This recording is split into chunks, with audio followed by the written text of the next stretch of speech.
La pièce était animée de rires et de conversations, mais en une fraction de seconde, tout a tourné au chaos. Le visage de ma mère se tordit de rage incontrôlable, et avant même que je puisse reculer d'un pas, son poing s'écrasa sur mon visage. Elle m'a frappé si fort que j'ai trébuché en arrière, j'ai perdu l'équilibre et je me suis écrasé sur le sol. Une vive douleur explosa sur ma joue, ma tête tourna alors que je luttais pour me relever. Mais juste au moment où j'essayais de reprendre pied, elle a de nouveau attaqué, ce qui a été encore plus dévastateur. Je m'appelle Zoé Bennett et j'ai 36 ans. Si tu m'avais dit il y a quelques années que je serais seul, coupé de ma propre famille, je ne t'aurais jamais cru. Mais la vie a une manière cruelle de révéler la vérité sur les personnes que nous aimons, et parfois ceux en qui nous avons le plus confiance sont ceux qui nous trahissent le plus profondément. Je n'aurais jamais imaginé que je serais ici, assis dans mon petit appartement faiblement éclairé à Chicago, à regarder ma fille de 8 ans, Lily, dormir paisiblement. Sa petite poitrine monte et descend à chaque respiration, complètement inconsciente du chaos et du chagrin qui nous ont amenés à ce moment. Je tends la main et écarte doucement une mèche de cheveux de son visage, mon cœur souffrant à la fois d'amour et de chagrin. Mon histoire n'est pas heureuse, mais elle est réelle, et s'il y a une chose que j'ai apprise, c'est que la famille n'est pas toujours une question de sang. Il s'agit des personnes qui vous soutiennent vraiment. Je n'étais pas toujours seul. Il fut un temps où j'avais un mari qui m'aimait, une maison remplie de chaleur et l'espoir d'un avenir où ma fille serait entourée de personnes qui la chérissaient. Mais tout cela a changé le jour où mon mari, Ethan, est décédé. Cela fait presque 2 ans que cet appel téléphonique a bouleversé mon monde. Je m'en souviens comme si c'était hier, la sonnerie de mon téléphone tôt le matin, le numéro inconnu clignotant sur l'écran et la voix à l'autre bout du fil qui prononçait les mots qui détruisaient tout ce que je savais. Madame Bennett, ici l'hôpital Saint-Joseph. Votre mari a eu un grave accident de voiture. Je suis désolé, mais il n'a pas survécu. Je ne me souviens pas de grand-chose après cela, juste de la sensation de mes jambes qui lâchent, du son de mon cœur qui bat dans mes oreilles et du poids insupportable de réaliser que ma vie ne sera plus jamais la même.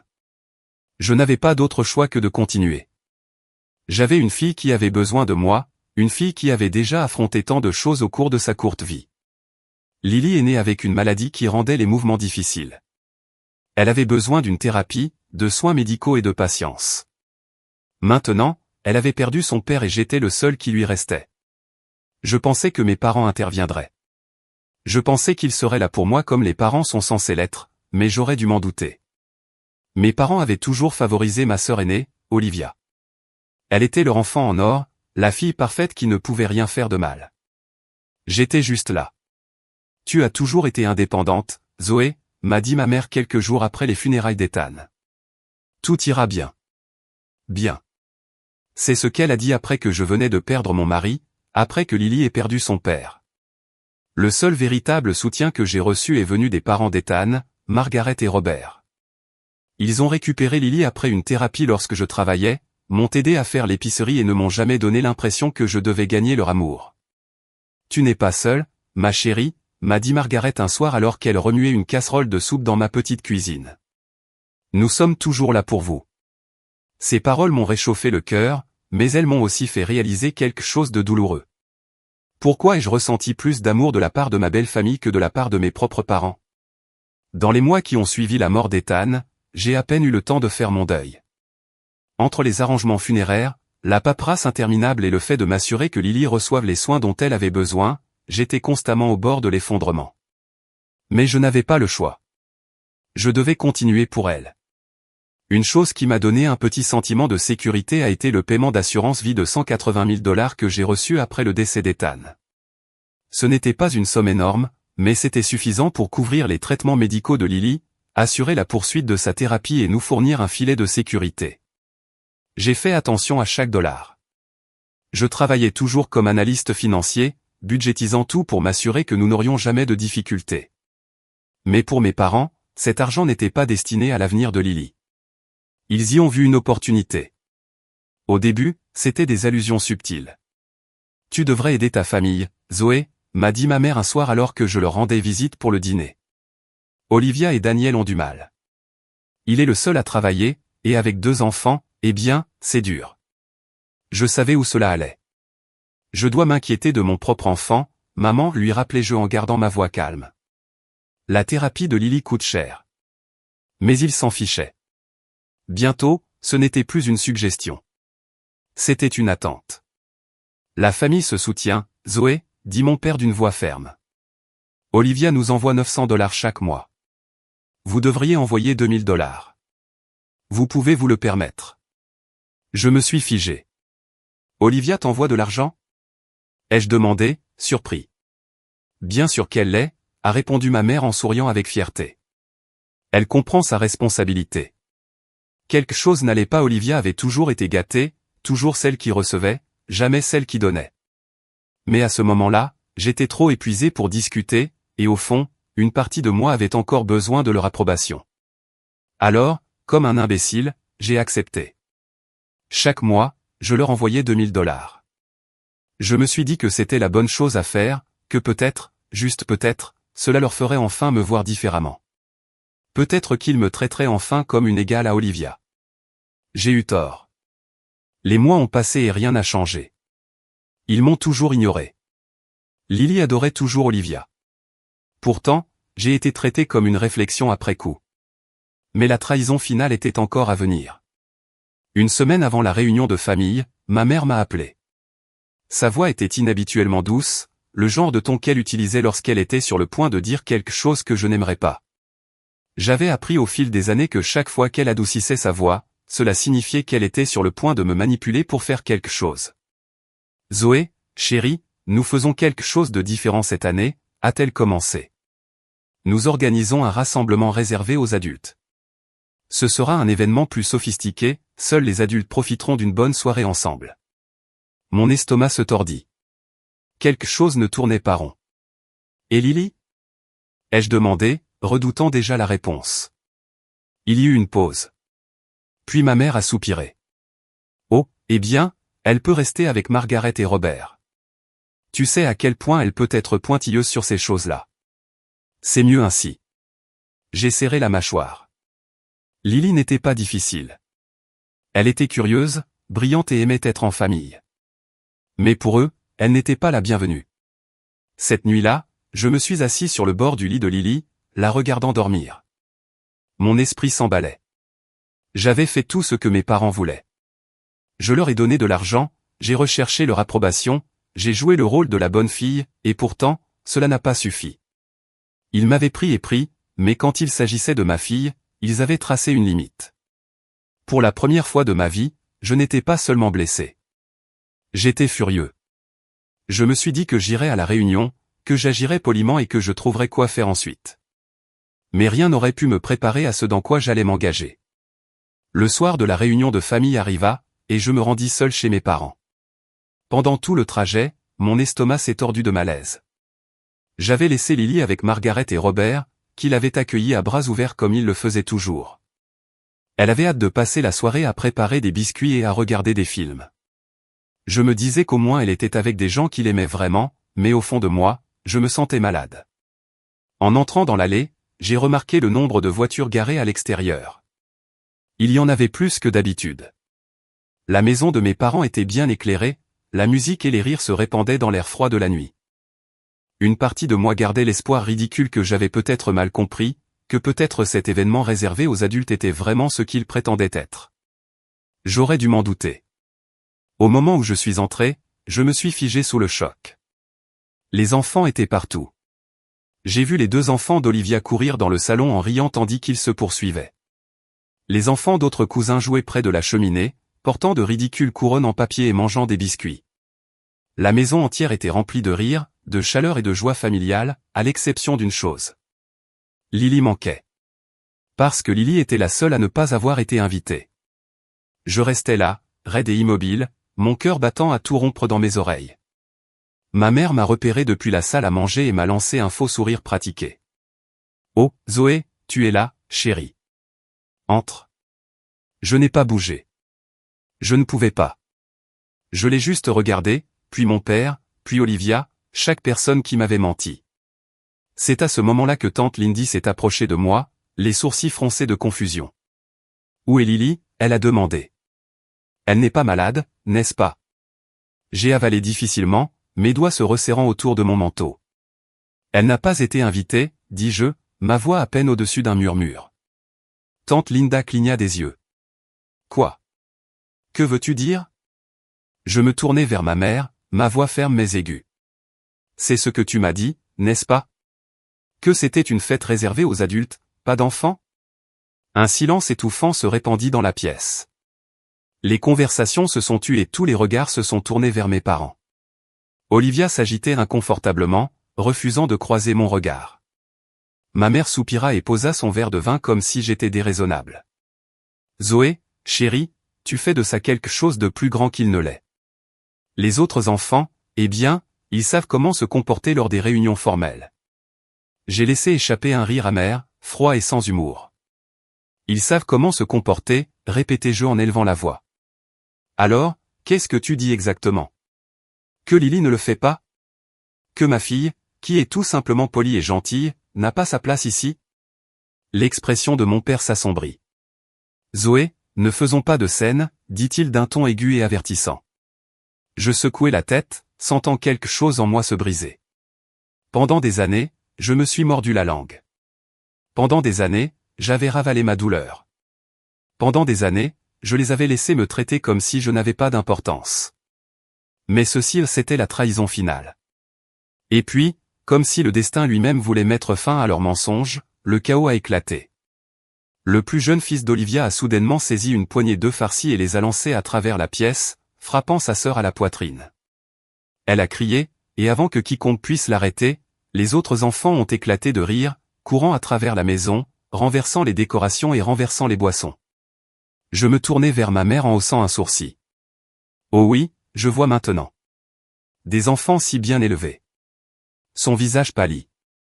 Elle n'avait plus d'excuses. Mais ce n'était pas encore fini. J'ai pris une profonde inspiration et j'ai parlé assez fort pour que toute la pièce puisse l'entendre. Depuis des mois, j'envoie $2000 à mes parents chaque mois, parce qu'ils m'ont dit qu'Olivia contribuait $900. N'est-ce pas vrai, Olivia? Tu les as aidés aussi, n'est-ce pas? Le visage d'Olivia s'est vidé de ses couleurs. Bégaya-t-elle, l'air paniqué. Eh bien, je voulais le faire, mais...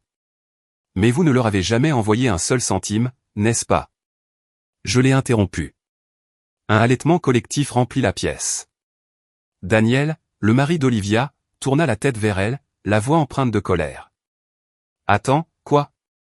Quel argent? Olivia ouvrit la bouche, mais aucun mot n'en sortit. Je suis sorti. Je me tournai vers mes parents, la poitrine haletante. Alors laisse-moi comprendre. Tu m'as manipulé en me faisant croire qu'Olivia contribuait juste pour que je t'envoie plus d'argent? Plus de halètement. Le visage de ma mère est devenu rouge et mon père a serré la mâchoire, les poings serrés. Daniel se leva brusquement, la voix pleine de rage. Olivia, dis-moi que ce n'est pas vrai. Tu as menti à propos de l'envoi d'argent. Olivia secoua furieusement la tête, désespérée d'échapper aux reproches. Ils m'ont dit de le dire. Maman et papa ont dit que si Zoé pensait que je l'aidais aussi, elle serait plus disposée à envoyer de l'argent. C'était tout. C'est à ce moment-là que tout s'est brisé. J'ai regardé mes parents, les gens qui m'avaient élevé, les gens qui auraient dû me protéger. Tout ce que j'ai vu, c'était l'avidité et la honte. La salle explosa d'indignation. Les proches ont commencé à chuchoter, certains exprimant ouvertement leur dégoût. Tante Linda croisa les bras et regarda ma mère. Alors tu as traité Zoé comme un compte en banque tout en excluant sa fille? C'est malade. La femme de l'oncle Henri secoua la tête. Et pendant tout ce temps, nous pensions qu'Olivia était la plus généreuse. Il s'avère que Zoé était la seule à faire quelque chose pour cette famille. Un par un, les gens ont commencé à rassembler leurs manteaux, leurs sacs à main et leurs enfants. Je ne reste pas encore une seconde dans cette maison, dit oncle Henri en secouant la tête. Quelques autres marmonnèrent leur accord, jetant à mes parents des regards dégoûtés avant de se diriger vers la porte. Mais je n'avais pas encore fini. Je me tournai vers mes parents, les mains tremblantes mais la voix ferme. À partir de ce moment, je ne t'enverrai plus d'argent et je ne ferai plus partie de cette famille. Ma mère haletait. Zoé, ne sois pas ridicule. Ridicule, répétai-je en riant amèrement. Tu m'as menti. Tu m'as manipulé. Tu as exclu ma fille de sa propre famille. Non, j'en ai fini. Et sur ce, je me tournai vers la porte. Mais juste au moment où j'étais sur le point de m'éloigner, le masque de calme de ma mère s'est finalement brisé.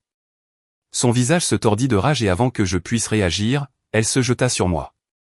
Son poing s'est balancé dans les airs devant tout le monde. Elle m'a frappé au visage. La douleur explosa sur ma joue alors que je reculais en trébuchant. Mes oreilles bourdonnaient. Des halètements remplissèrent la pièce et plusieurs membres de sa famille se précipitèrent pour l'éloigner. Pour la première fois cette nuit-là, le silence tomba véritablement sur la maison. Puis la voix de tante Linda a traversé l'air comme un couteau. C'est inacceptable. Tu n'es plus seule dans cette situation, Zoé. Elle a sorti son téléphone et a appelé la police. La pièce était complètement silencieuse au plus de murmures, plus de halètements au juste le son de ma propre respiration lourde alors que je serrais ma joue brûlante, essayant de comprendre ce qui venait de se passer. Ma mère, ma propre mère, venait de me frapper devant toute la famille. J'ai senti la chaleur monter sur mon visage, non seulement à cause de la douleur mais à cause de la pure humiliation et de la trahison. Mon père restait figé, les poings toujours serrés comme s'il voulait dire quelque chose, mais il savait que tout ce qu'il prononcerait maintenant ne ferait qu'empirer les choses. Olivia détourna le regard, la honte se reflétant sur ses traits, mais elle ne dit rien. Comme toujours.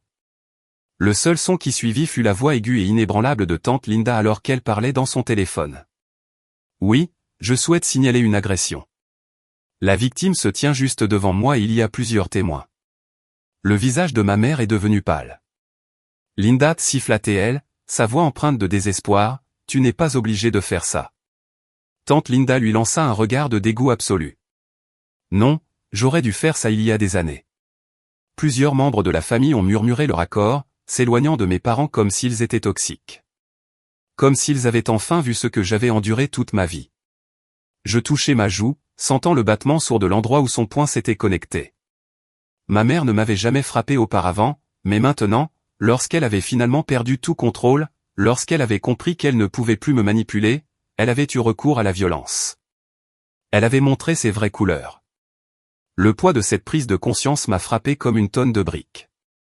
J'avais passé toute ma vie à courir après leur approbation, à rechercher leur amour, à croire que si je donnais juste un peu plus, si j'essayais un peu plus fort, peut-être qu'un jour ils me verraient enfin.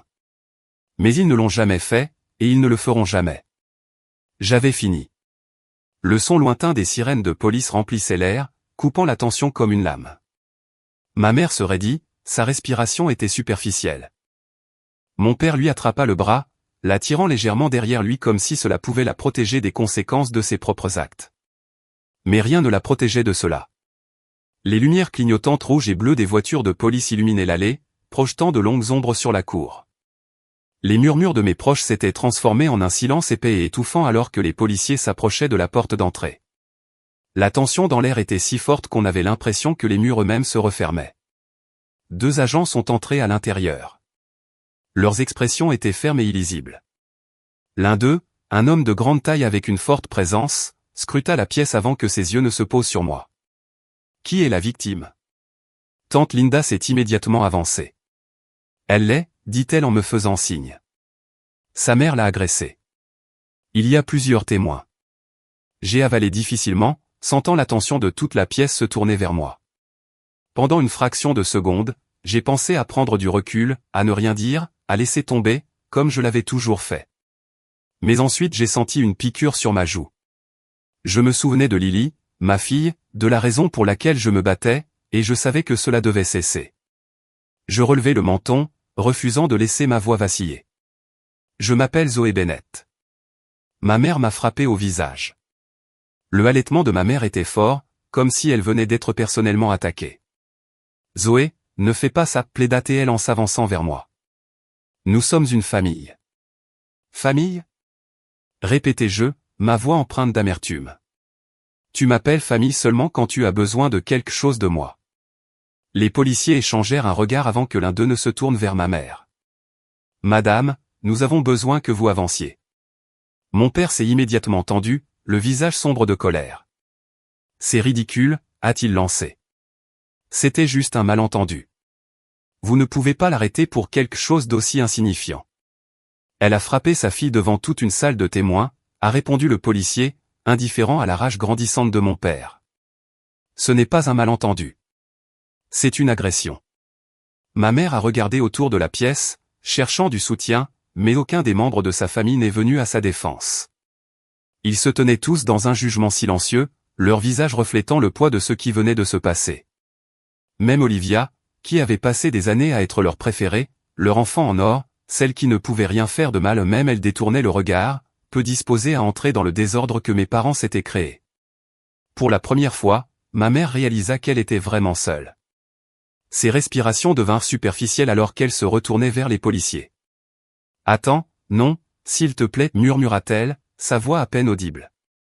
Je ne le voulais pas. Je ne pensais pas. Madame, retournez-vous et mettez vos mains derrière votre dos, a ordonné l'officier. J'ai regardé les menottes claquer autour de ses poignets, une finalité froide s'installant dans ma poitrine. Elle se tourna vers moi, la panique traversant son visage. Zoé, s'il te plaît, ne les laisse pas m'emmener. Je l'ai regardée, cette femme qui avait passé des années à me faire me sentir petit, à me donner l'impression que je n'étais pas assez. Et maintenant, alors qu'elle faisait enfin face aux conséquences de ses actes, elle s'attendait à ce que je la sauve. J'ai pris une profonde inspiration, sentant le reste de ma culpabilité fondre. Tu as fait ton choix, maman, dis-je, ma voix étant maintenant stable. Il faut vivre avec. Les policiers l'ont guidée vers la porte alors qu'elle continuait à mendier, sa voix se brisant de désespoir. Je suis ta mère, Zoé. S'il te plaît, ne me fais pas ça. Mais je ne lui ai pas fait ça. Elle s'est fait ça elle-même. Alors qu'elle était conduite dehors, j'ai tourné mon regard vers mon père. Il se tenait rigide, la mâchoire serrée, les poings serrés. Pendant un instant, je m'attendais à ce qu'il riposte, qu'il me crie dessus, qu'il la défende. Mais il ne l'a pas fait. Parce que même lui savait que c'était fini.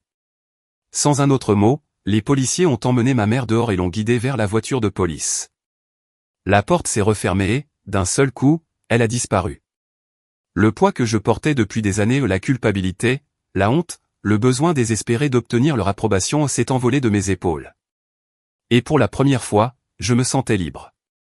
Au moment où la voiture de police s'est éloignée, j'ai expiré un souffle que je n'avais même pas réalisé que je retenais. Ma mère était partie, emmenée menottée. Et avec elle, les derniers restes de mon espoir égaré que ma famille change un jour. La maison, autrefois remplie de rires et de conversations, semblait désormais étrangement silencieuse. Personne ne savait quoi dire, car qu'y avait-il à dire? Je me suis retourné vers la pièce et tous les membres de la famille encore présents ont évité mon regard. Certains se déplaçaient inconfortablement, d'autres chuchotaient entre eux. Et Olivia? Eh bien, Olivia restait là, figée, le visage illisible. Tante Linda fut la première à briser le silence. Elle s'avança et posa doucement une main sur mon épaule. Tu as fait la bonne chose, Zoé. Je laisse échapper un souffle tremblant, ma poitrine toujours serrée par une émotion persistante. Je sais, murmurai-je, même si je ne savais pas si je le disais pour moi ou pour elle. Puis Daniel, le mari d'Olivia, a pris la parole, la voix empreinte d'incrédulité. Alors, Olivia, dit-il en se tournant vers elle, tu veux me dire que tout ce temps, tu as menti? Que tu ne leur as jamais envoyé d'argent? Les yeux d'Olivia s'écarquillèrent et elle secoua rapidement la tête. Daniel, j'allais. Garde-le, dit-il sèchement, la voix pleine de déception. Il laissa échapper un rire dur en se frottant le visage. Je ne peux pas croire que j'ai travaillé d'arrache-pied pendant que tu restais assis là et que tu laissais ta sœur gérer tout.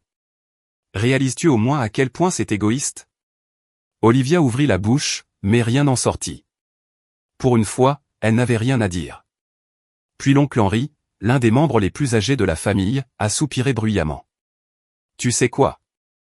J'en ai fini avec les bêtises de cette famille. Zoé, je suis désolé pour la façon dont ils t'ont traité. Il secoua la tête avec dégoût avant d'attraper son manteau. Je ne resterai pas ici une seconde de plus. Un à un, les autres suivirent.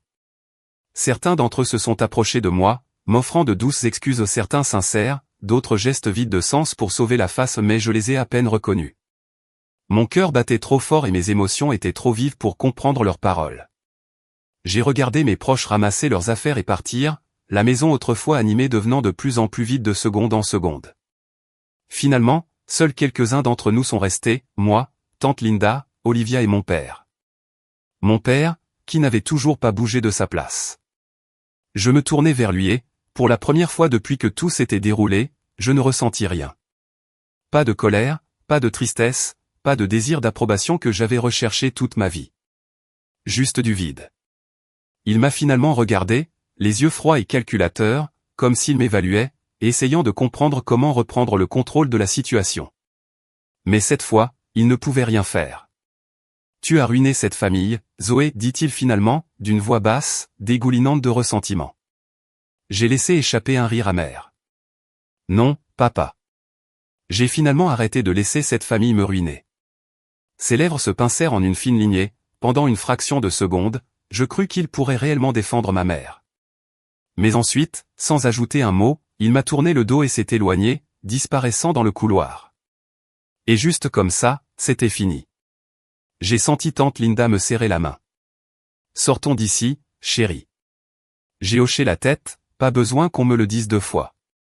Je n'ai pas regardé en arrière alors que je sortais de cette maison pour la dernière fois, la tête haute, sachant que j'étais libre.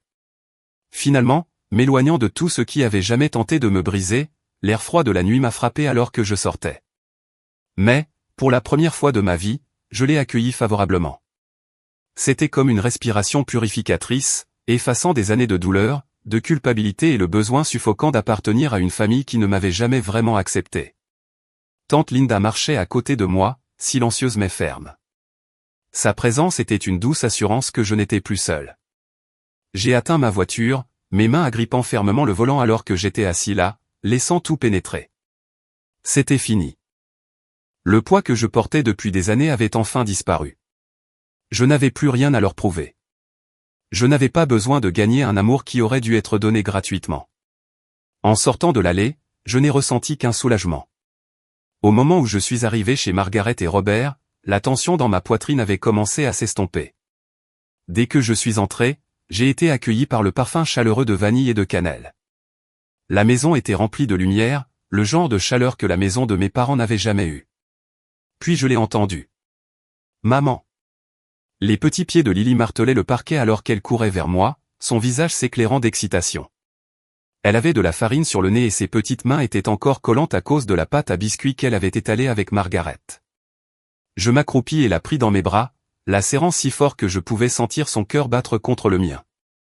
Et, chérie, murmurai-je, enfouissant mon visage dans ses douces boucles. Margaret et Robert se tenaient à proximité, nous regardant avec des sourires gentils et entendus. Dure nuit? Demanda doucement Robert. Je laisse échapper un rire haletant en hochant la tête. Pire que ce que j'imaginais, mais aussi libérateur. Margaret s'approcha et essuya une tache de farine sur la joue de Lily. Bien, parce que tu n'en as pas besoin, Zoé. Tu n'en as jamais eu besoin. Elle avait raison. J'avais passé tellement de temps à courir après leur amour, mais la vérité était que j'avais déjà trouvé le véritable amour ici même. Margaret et Robert étaient pour moi plus une famille que mes propres parents ne l'avaient jamais été. Je m'assis à la table de la cuisine et regardai Lily me montrer avec enthousiasme les biscuits au pain d'épices qu'elle avait décorés. Il y avait des tourbillons de glaçage inégaux, trop de pépites et des formes légèrement déséquilibrées. Mais pour moi, ils étaient parfaits. Ensuite, Lily a fait quelque chose qui m'a fait gonfler le cœur. Elle prit un morceau de papier sur la table et me le tendit avec un grand sourire fier. Écoute, maman, j'ai fait une photo. J'ai pris le dessin de ses petites mains et j'ai senti ma gorge se serrer. C'était une esquisse simple et colorée d'une famille, moi, Lily, Margaret, Robert, tante Linda, oncle Henry, nous tous debout ensemble, souriant. Mais mes parents n'en faisaient pas partie. Olivia n'était pas dedans. Juste les gens qui ont vraiment été là pour nous. Lily pencha la tête, son petit visage plein de curiosité. Maman, est-ce que notre grand-mère et notre grand-père vont revenir? J'ai regardé le dessin pendant un long moment avant de répondre, non, chérie. Nous n'en avons pas besoin. Elle cligna des yeux, puis sourit comme si cette réponse lui suffisait largement. Alors que je la regardais recommencer à décorer ses biscuits, en riant de joie, j'ai réalisé quelque chose. Pour la première fois de ma vie, je ne cherchais pas l'approbation de mes parents. Je n'attendais pas des excuses qui ne viendraient jamais. Je n'espérais pas qu'ils changeraient. J'avais tout ce dont j'avais besoin ici. J'étais libre. Merci d'avoir regardé. Si vous avez apprécié l'histoire et souhaitez entendre des récits plus puissants et plus émouvants, assurez-vous d'aimer cette vidéo, de laisser un commentaire et de vous abonner à la chaîne. Votre soutien nous aide à donner vie à des histoires encore plus incroyables. Restez à l'écoute pour le prochain.